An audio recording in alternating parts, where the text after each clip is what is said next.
Oh hey, how's it going?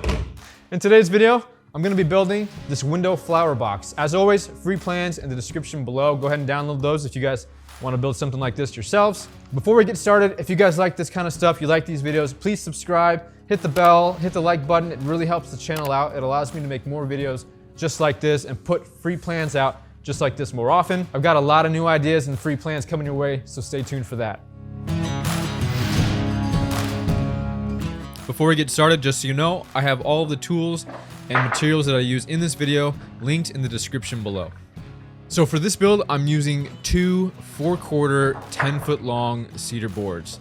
They are 4 inches wide or thereabouts. These are rough sawn boards.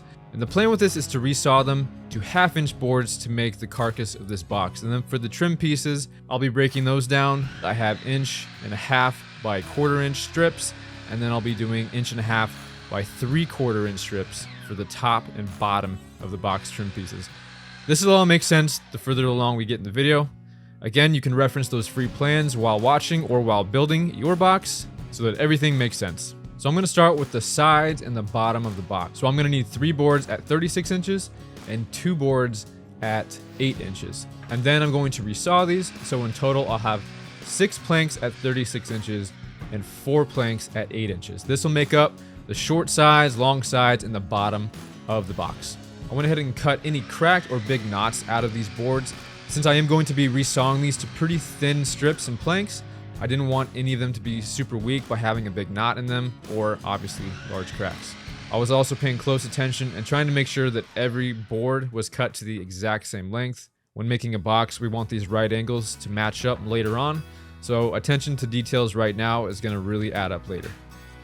And once we got all of our boards cut, we're going to move on over to the table saw and start resawing them right down the middle. Now, I started with the smaller pieces, that way if I messed up, it wasn't as big of a deal.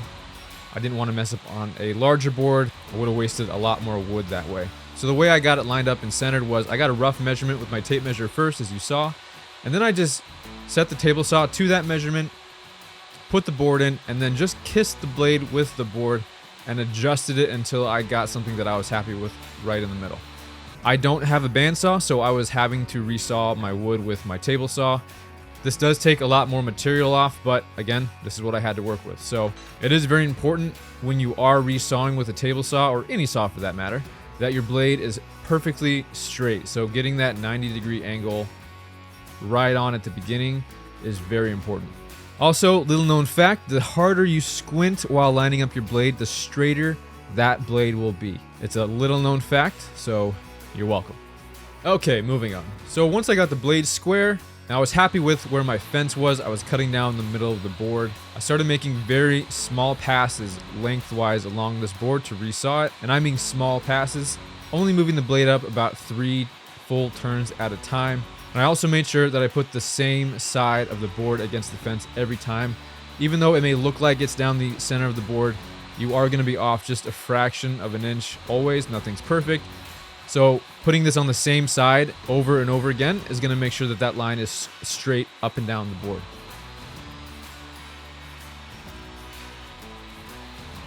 So again, I'm just going to keep making these passes, keeping my hands away from the blade, slowly moving that blade up each time, getting a good routine down.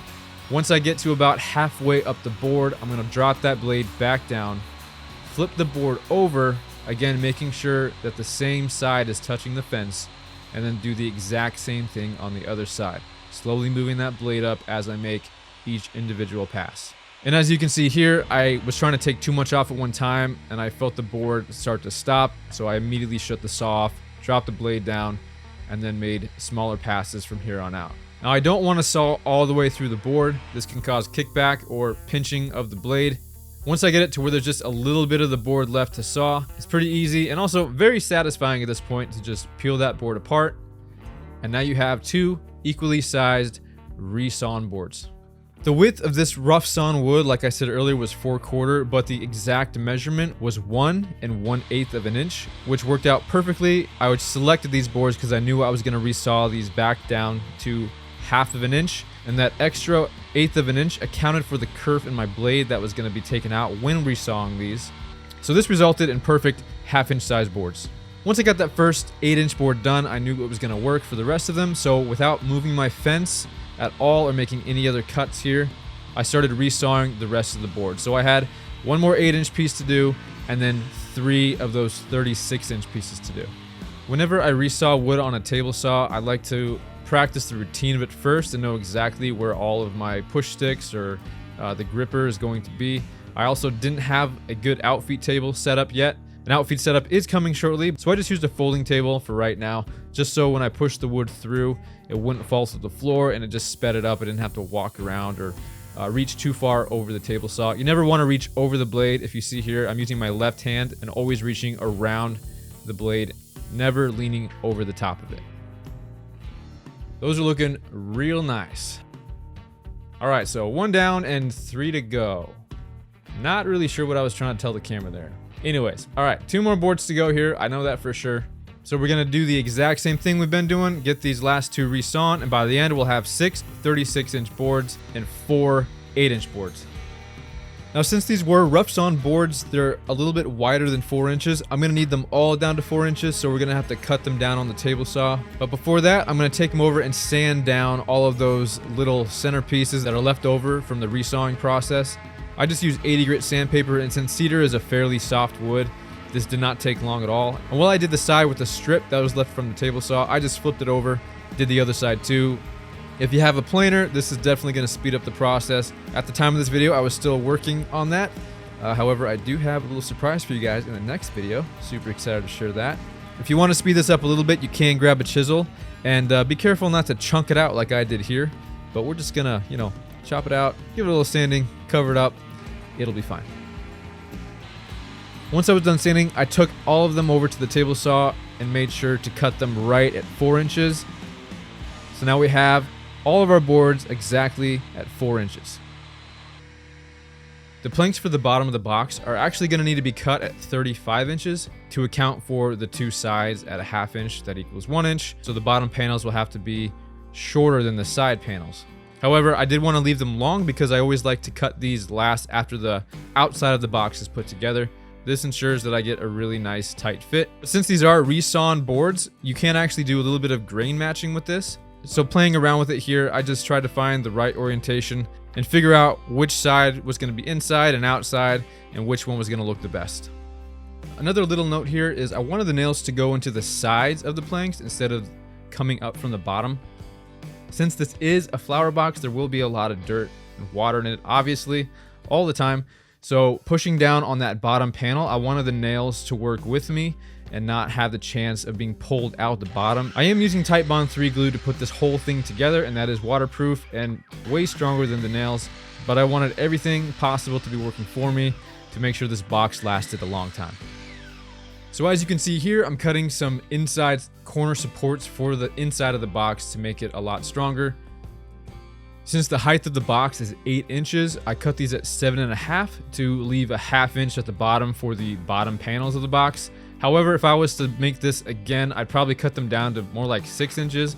I didn't like how high these stuck up to the top of the box. Keeping them a little bit shorter will leave them out of sight. These probably won't be seen because there's going to be dirt in it anyways, but next time I'll probably cut them a little bit shorter.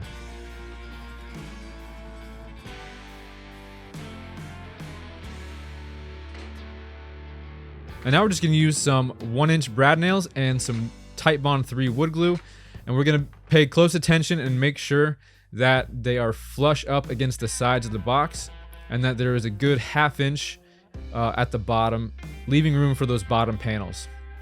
I'm going to put about 3 nails per board into these corner support pieces. Once I get one side assembled, I'm going to take the other 2 remaining 8-inch boards and assemble the other side. And after that, you should have 2 identical sides just like this. Now we're going to move on to the long side of the box. I'm going to get them lined up, make sure they're flush, and then I'm going to take the short side of the box and glue and nail it to the inside of the 36-inch long side pieces. Once we get one side done and put about 3 brad nails per board through that corner support piece, we're going to flip it over, do the exact same thing on the other side. I used a clamp here just to squeeze the long boards together to get rid of any gap in the middle.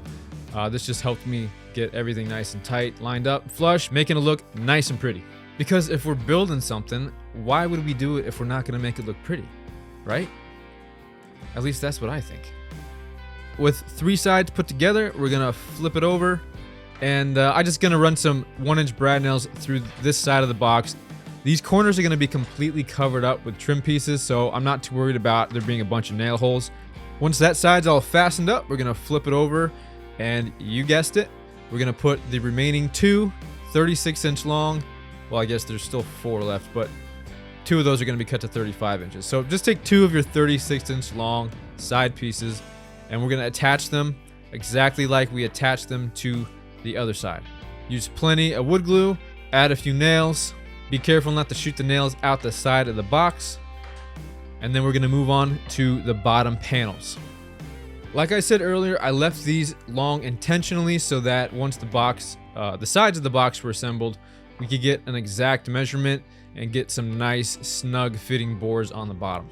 So I'm just gonna line them up here on the bottom, and then with a pencil scribe a line, but I am going to cut a hair past this line, and then if I need to, I can shave a little bit off. I definitely don't want to take off too much wood here. And since we are getting close to the trim part, this isn't necessary, but I wanted to add a finer finish blade on my miter saw.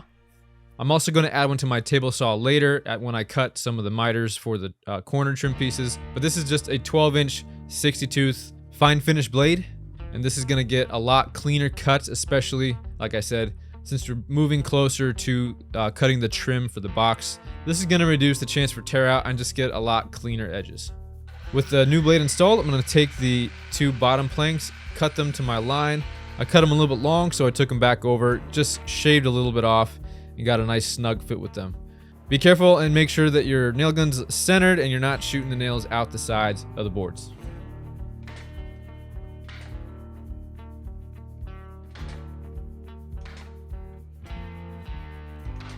I, not taking my own advice, had my gun at an angle at one point and I shot a nail out the bottom.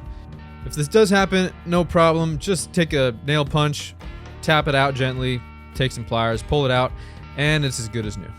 Now, I wanted to add a little bit more support to the box, especially in these bottom boards since there's going to be weight on them. So I decided to take some of these 5/8-inch cedar strips that I had, some scrap in the shop, cut them down to fit on the inside end of the box. Pretty self-explanatory. Use some brad nails, shooting them both down and to the side, and also using plenty of Tite Bond wood glue.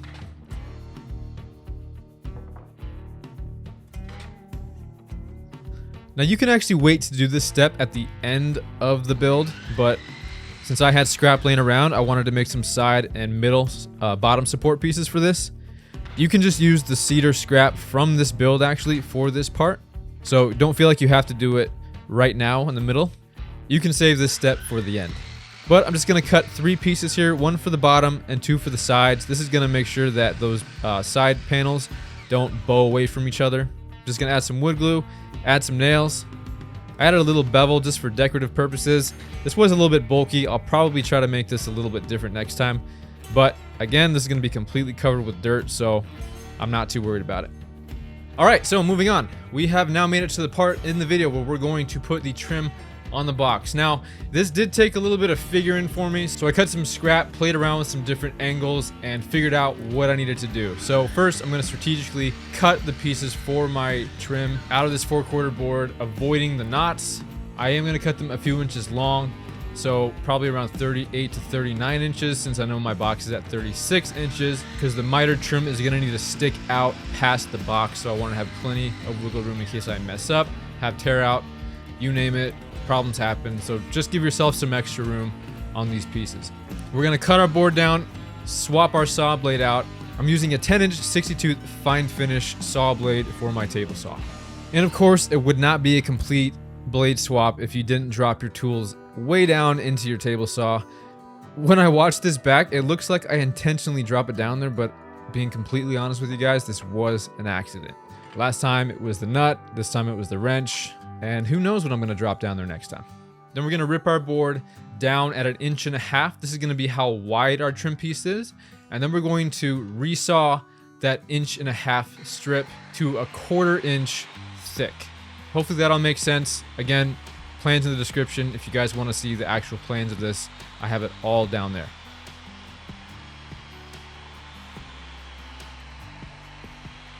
Now this next part would be a lot easier if I had a bandsaw. Cutting thin strips on a table saw can be pretty dangerous if you're not careful, and you definitely don't want to cut the thin strip on the side of the fence. This can be, again, really dangerous and can cause some serious kickback. So what I'm doing here is just measuring 1/8 of an inch out and then doing the same technique I did earlier. I'm going to kiss the blade with the wood, make sure I get it right where I want it to go, just micro adjusting that fence until I get it right where I want it.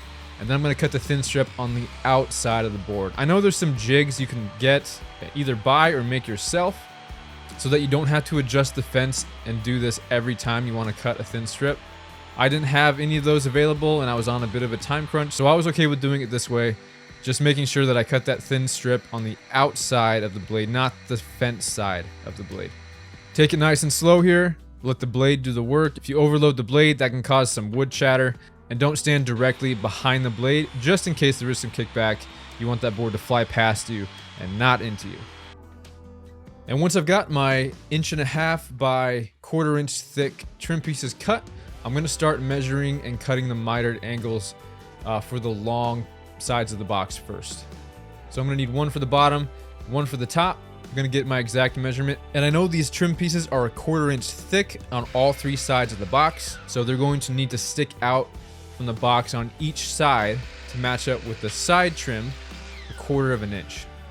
So I'm going to take the measurement of the box plus 2/4 would be 1/2 inch. So at this point I'm cutting each long trim piece at 36.5 inches, and they should stick out 1/4 inch on each side of the box just like this. Now I wanted each trim piece to line up as close as possible, so I'm just going to take my time here and work on one side of the box at a time and just cut each piece individually as I go, cutting them long and just working my way back so they all line up and we get a nice tight fit. You'll notice that I'm using a sacrificial board on most of these cuts with the trim pieces. This is just going to help reduce the chance for tear out on the bottom, keep everything nice and clean looking. I should also mention that with every single cut on the miter saw at this point with the trim, you're either going to have it straight at 90 degrees or 45 degrees. You're never going to need to use a bevel. That's what I like about this design so much, is that you're only using the saw at 45 degrees. You never even have to switch sides with the saw. Now for the vertical or up and down corner trim pieces, this is going to need a 45-degree angle down the long side of this piece. So make sure your table saw is set to 45 degrees or just a little bit below it, like 44.8 or 0.9. This is going to make sure that even if the saw blade or the instrument you're using to measure the blade is a little bit off, the angle is going to be pushed so that when the joints come together, if there is a gap, the gap will be towards the back of the angle, not the front. So the gap will be hidden towards the box, not on the outside. So get that table saw set to 44.9 degrees. Then you're going to take your small trim piece, line that fence up so you're just shaving right up to the corner. And I like to use these gripper tools.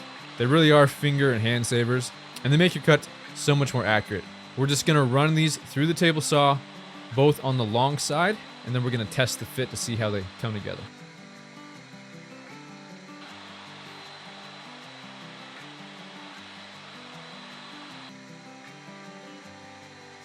And if everything was lined up correctly, you should get a really nice fit just like this.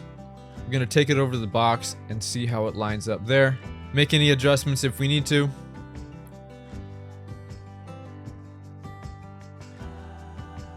And for the long top and bottom trim pieces, at the very end of the board, we need to stand it up on its end on the miter saw without moving the saw from 45 degrees and come down from the top, just cutting to the very tip. We're going to do it on the top on one side, so the angle is cutting in, and then we're going to flip it over and cut it from the bottom on the other side. And it should look something like this. Here's a little screen recording of what I built in SketchUp. This is actually a part of the plans that you'll download. You can print these out and look at them as long as you need to. But when I say secondary 45-degree angle on the top and bottom horizontal trim pieces, this is what I'm talking about.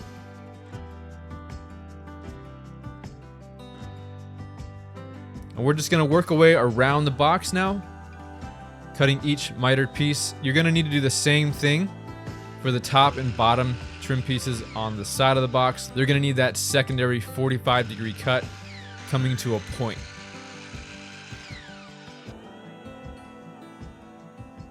And if all 4 pieces were cut correctly, they should all come to a point just like this. The ends of the trim pieces towards the back of the box will not need the secondary 45-degree angle because there's no trim on the back of the box that they're gonna need to line up with. And we're gonna use some glue, some nails, and get everything tacked down and assembled. And once we do one side of the box, it's literally the exact same thing on the other side, just reverse angles. I'm not gonna bore you and show you that whole thing. It's literally the exact same thing I did on the one side of the box. I am shooting 1-inch brad nails in here, so they are a little bit too long for the sides of the box. So I'm shooting them in at an angle to account for that, and it worked out pretty well. My little helper saw my brain overheating since I was doing so much math and angle work in my head. So after a quick water break, I just moved around the entire sides of the box with glue and nails, did the exact same thing. Pretty self-explanatory. Cleaned up any glue squeeze out with a wet rag, and the side after it's trimmed should look something like this. Okay, I'm gonna do my best not to cry here at this part, but the whole second half of the build that I was finishing all of these trim pieces and showing you guys how I used the router and all that stuff. The memory card that I was using was too old and it died on me as I was downloading the footage. All of the files I had were corrupted. I tried software, couldn't recover any of it, but that's okay. We're gonna take it on the chin. We're gonna keep moving forward. I'm just gonna show you guys now how I finished the rest of the box. So you guys really just lucked out not seeing all of the sanding. Yeah, needless to say, that memory card is no longer going to be used, and we're gonna get some brand new memory cards. So this never happens again, because that was not a fun moment for me. But you guys are still gonna see exactly how I made this, so let's jump right back in the build here and get her finished out. So once we had these 1/4-inch by 1.5-inch strips on the front 3 sides of the box, we did nothing to the back of the box, obviously, because I wanted this to be completely flat, because this is what I'm gonna be mounting. You can add like a French cleat on the back if you'd like. I just want this to be flat up against whatever. If you need it to come out a bit, you can add, you know, a backing piece to it so that it sticks out from the wall a little bit. But back to the front trim pieces here. We have a 3/4-inch by 1.5-inch 3 sides here, top and bottom. You can see that the routed edge is on the bottom of the top piece and on the top of the bottom piece. You also want to measure your box and see exactly what the measurement is, and then cut your trim pieces exactly to your box. They're all gonna be a little bit different. So moving on to the router, I use my DeWalt router here, and I use this Bosch router bit. This is a edge forming bit. Let me show you what the profile looks like. Here's the bit I used. Looks something like this. So you can kind of see here, this is the shape you get with this router bit. And a trick that I did on these longer pieces here was having some tear out with this bit, because it is so big. When I got to the edge of the board, it would tear out at the end of it. So what I did is I made sure that my trim pieces for the top, bottom, and sides were longer than they needed to be. And I routed each of these pieces before I cut the miters on them. That way, if they tore out at the end, it didn't matter, because that was gonna be a scrap piece anyway. So measure the boards long on all of the sides you're gonna use your router for. Then you can make your miter cuts on the saw at 45 degrees, and they should all line up perfectly. It was about 1 1/8. You can definitely make all 4 sides the exact same, but I was actually running out of wood and I couldn't get back to the store. So I actually like the way it came out with it being thinner on the back. It just looks a little more decorative to me. When I cut the short trim pieces on the side, I made sure they were just a hair long, because I knew I could sand them back down, make sure that the back of this here was flush. But what I didn't want is this side trim piece on either top or the bottom to be inside of the box. That's a lot harder. You can always take more off, you can't put more on. And then once I had all of these outside top and bottom trim pieces on, I had this back trim piece on, which I waited till the very end, so I get a really nice snug fit in between these two. I took my 1/8-inch roundover bit and just went around all of the insides, went around the back of the box here, the outside of the top trim, bottom trim. I did not do the sides of the box here. I just lightly used 120 grit sandpaper. You guys don't have to do routed edges at all. If you just want to put the trim on, cut some 45-degree angles, again, go for it, super easy. If I was to build this again, I would do a couple things differently, but the free plans in the description below reflect those changes that I would make. So you guys are getting the Flower Box 2.0 build plans. If you guys like this video, check this one out over here. I bet you'll like this one too. And stay tuned for the next build. I'm pretty excited to put that one out. It's a bigger build, again with free plans, so stay tuned. We'll see you guys next time.